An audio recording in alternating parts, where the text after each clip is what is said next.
你好，我是莹莹，欢迎收看荧光笔工作室。那我们每一个礼拜三跟礼拜六呢，都会上载一支影片嘛。平时呢，大多数都在聊马来西亚的历史啦，讲一讲时事啦，好像有一点点 heavy 对吗？那我们今天呢，就换一换路线，我们来聊一聊远光沙滩。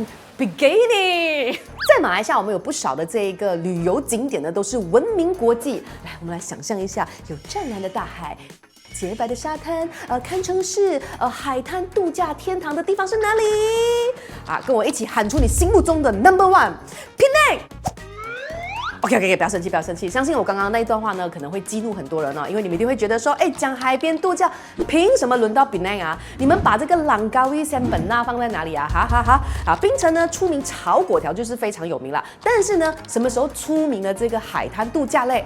啦，抓到重点了，就是这一句。槟城什么时候出名海滩？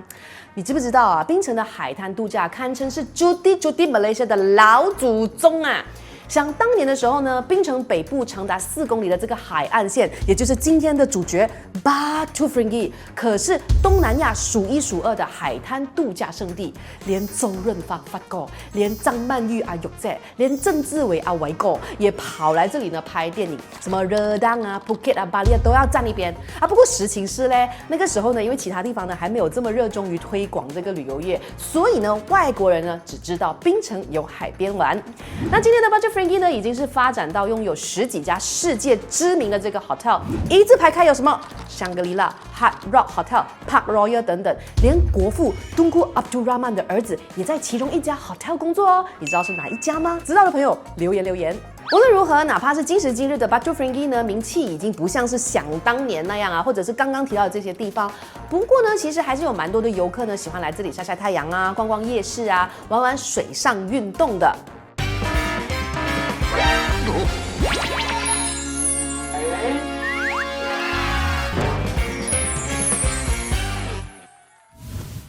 在影片正式开始之前呢，让我们自我介绍一下，我们是荧光笔工作室 Highlight， 是全马最热血的知识型频道。我们以科普的方式聊关于马来西亚的社会、民生、时事议题等等。我们除了有街访之外呢，也有访谈哦。那有这么多的内容，有兴趣的朋友，你们已经订阅我们了吗？还没的话，现在就按赞、订阅、加分享吧。我们每个礼拜3跟礼拜6呢，都会准时上影片，让我们一起好好认识马来西亚。OK， 回到正片。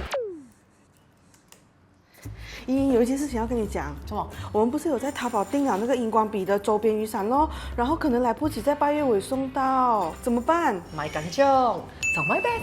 想要从中国进货，那找马来西亚品牌 mybest.com.my 吧。已经有13年历史的这个 MyBest， 不单只是在马来西亚设有办公室，更在广州呢有自家的集运仓库，是真正做到跨境一条龙的代运服务公司，是你高效、安全、可靠的物流伙伴。除此之外 ，MyBest 呢也提供出口服务哦，可以帮助你把货品呢送到去中国、香港、澳门、台湾、新加坡、泰国等地方的客户手上。还不赶快到 mybest.com.my 的网站看看，只需要几个简单的步骤就能够在 MyBest 平台下单。如果呢还有其他的疑问，欢迎随时联系 MyBest 的这个客服，让他们为你服务。MyBest， 你值得信赖的代运代购集运服务。我们的雨伞没哦100分。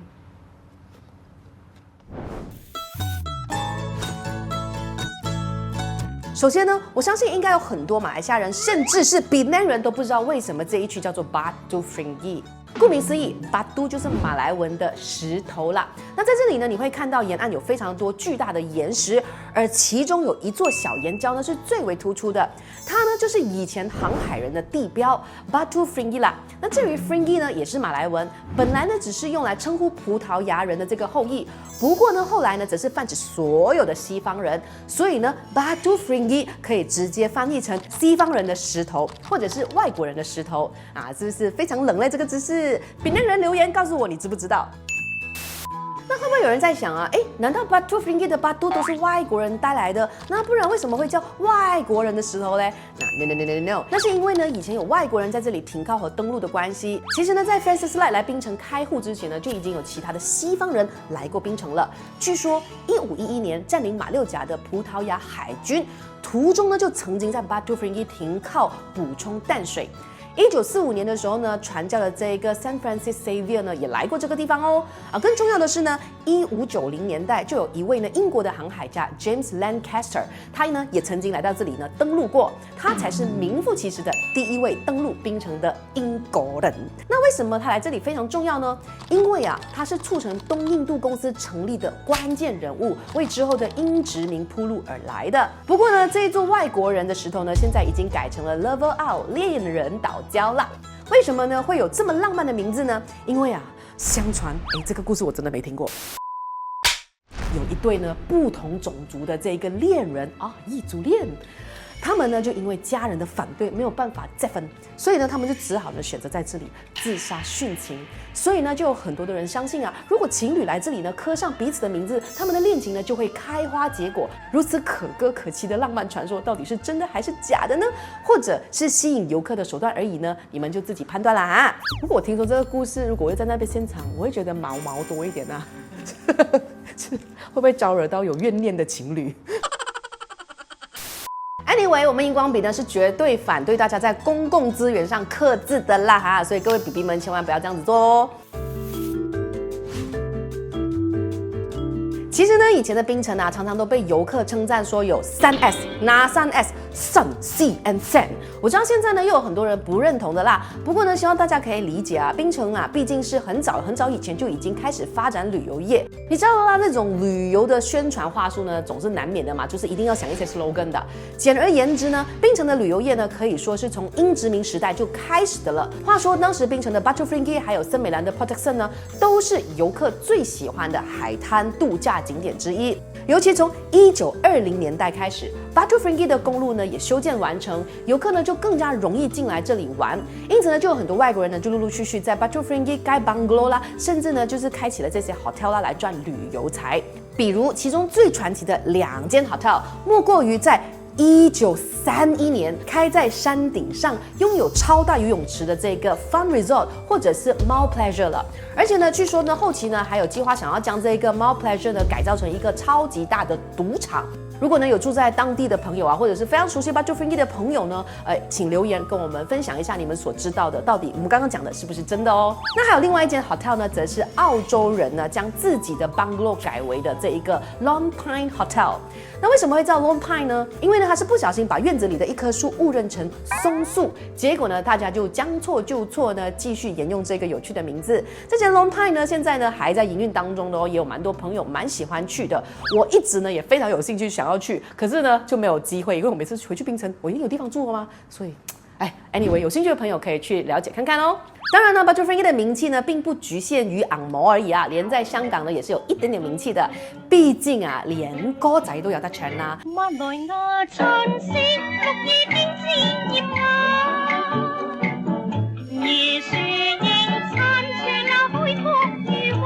这首歌呢是首老歌，你知道吗？它是出自1954年的歌啊，名字就叫做《槟城宴》。正好呢，就展现了当年的槟城海边的魅力还有知名度。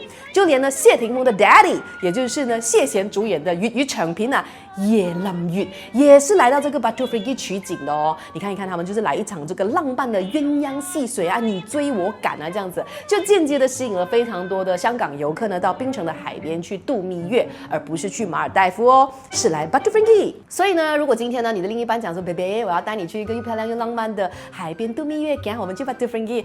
你会觉得好啊，还是？其实呢，我是觉得 OK 的啦，只要呢那个酒店是够舒服，风景够漂亮，再加上我最近去 Batu Ferringhi 呢，也真的觉得呢那边的沙滩依然是非常的干净，而且呢气氛非常的棒。很久没有上去的朋友呢，应该要安排一下时间上去看看哦。好，那如果你觉得呢 Batu Ferringhi 只是一个普通的旅游景点，那你就太小看它了。因为啊，在历史上呢 Batu Ferringhi 是曾经拯救过槟城的经济的哦。那来让我讲一点点的 background story。话说呢，槟城的经济啊，不管是港口贸易或者是旅游业呢，打从殖民时代开始呢，就发展的还算是不错哦。可是呢，马来西亚成立之后呢，槟城经济呢反而开始衰退。Why？ 那我们先来看看当年的广告，看到了吗？ They are cheapest in Freeport Penang。因为啊，在殖民时代的时候呢，槟城是靠自由港的这个港口贸易起家的，商品都免税，就像 duty free 的朗高威一样。当年呢，槟城的旅游业呢也是非常仰赖自由港的这个 duty free 的。殊不知呢，在1967年呢，槟城的自由港地位被联邦政府取消，港口重心呢也被转移到首都的新港口。结果呢，槟城的这个经济命脉呢就受到了致命性的打击，就好像呢将槟城呢跟世界连接的这个 cable 硬生生的拔掉一样，直接断网。断网的结果呢，当然是很恐怖的啦哈！槟城的人均收入啊，当时候就暴跌到全国的12%以下，失业率啊近乎是失控狂飙，每5个人当中就有1个人没工作。当时候呢，全世界都讲说哦 ，Penang game over 了。落到如此田地的槟城人呢，当然是很北宋啦。大家的心里面呢，也是觉得想说，哎呀，怎么槟城呢？现在啊，加入了马来西亚之后，反而生活变得越来越惨呢？于是呢，1969年呢，非常北宋的这个槟城人呢，他们就透过了选票，将执政党联盟，也就是 Alliance Party 呢拉下台，促成了槟城的第一次政党轮替。当时候新的这个槟城首长林苍佑接任的这个政权之后呢，相较于前任呢，他的个性是更加的果断，又更有魄力的，他就决定了采取更积极主动的手段为槟城翻盘。政府呢就聘请了美国顾问公司为槟城把脉。那这个报告呢就讲说啊，鉴于槟城没有其他州的这个辽阔的土地，还有这个天然的资源，所以呢他们唯一的出路呢就是参考日本、台湾、香港还有新加坡的经验，让槟城的经济重新跟世界连接，将之前呢被拔掉的这个 cable 重新 plug in 全球市场。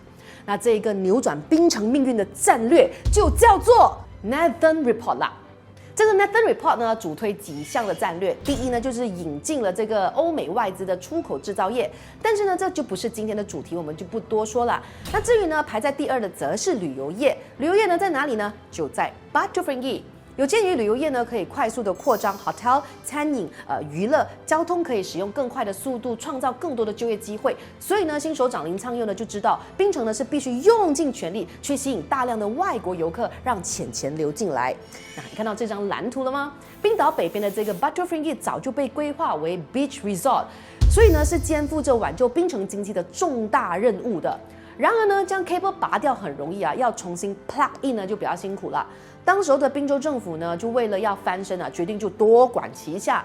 他们就将这个槟城旅游协会改成导游和司机的培训中心，还跟大学合作啊，就是产学合作，为这些导游提供外语课程，更积极的改善海陆空交通，让游客呢可以更容易的抵达景点，甚至呢直接找到国外的旅行社合作，以确保呢他们能够带来稳定的客源进来。这样就够了吗？还不够呢，还有一项更加关键的策略才是旅游业的重中之重，你猜到是什么了吗？Marketing。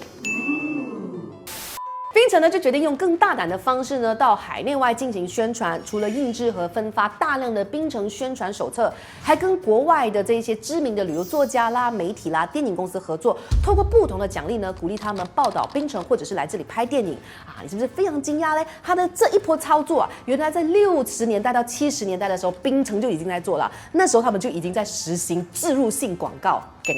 而且呢，你也不要小看那些宣传的单张哦，要记得啊，当年呢可是没有网络的时代啊，真的是那种一张一张这样实体去分发的哈。就有一位德国人呢，他就在50多年前的时候偶然看到了宣传槟城的这个旅游小册子，于是呢他们就决定来 Batu Ferringhi 旅行，结果一来不得了，爱上了。那之后呢，他每一年呢都会从德国飞到来 Batu Ferringhi 度假，每一次呢都会待个1-2个月，甚至呢会住遍了所有的 hotel 还有度假村。哇 ，Batu Ferringhi 的魅力有没有这样大嘞？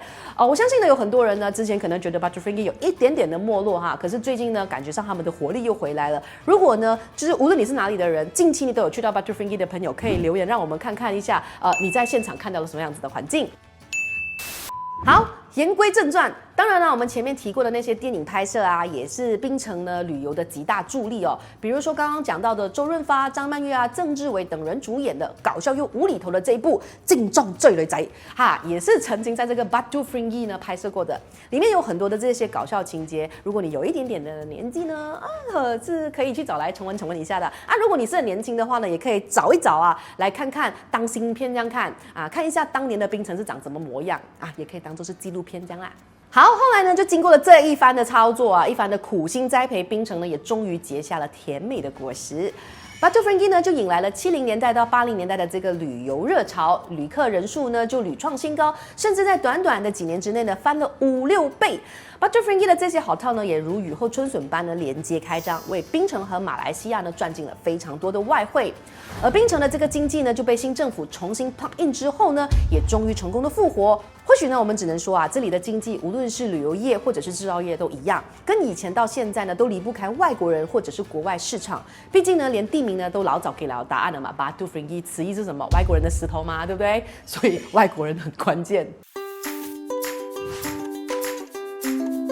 经历了高峰之后呢 ，Batu Ferringhi 无可避免的也开始面对了一连串的问题了，比如说游客太多太拥挤。基础设施越来越破败，连本来引以为傲的海滩呢也越来越脏。90年代的 Batu Ferringhi 也逐渐的走下坡。不过呢，除了这些比较 practical 的问题之外呢，还有另外一个更深层的原因，导致 Batu Ferringhi 渐渐的失去光环。就像我们前面提过的，早期的槟城旅游业呢，某种程度是受益于之前英殖民的背景，有很多的外国游客呢都是靠之前呢留下来的这个殖民联系，优先知道 Batu Ferringhi 的存在。凭借着这个优势呢，才让槟城的海滩度假相较于其他地方更早也更快的串起。所以呢，当时代越来越进步的时候呢，其他地方也开始推广旅游了。那一些呢更加洁白的沙滩、更清澈的海水、更新颖的这个旅游景点，自然就会强调 Batu Ferringhi 的光彩喽。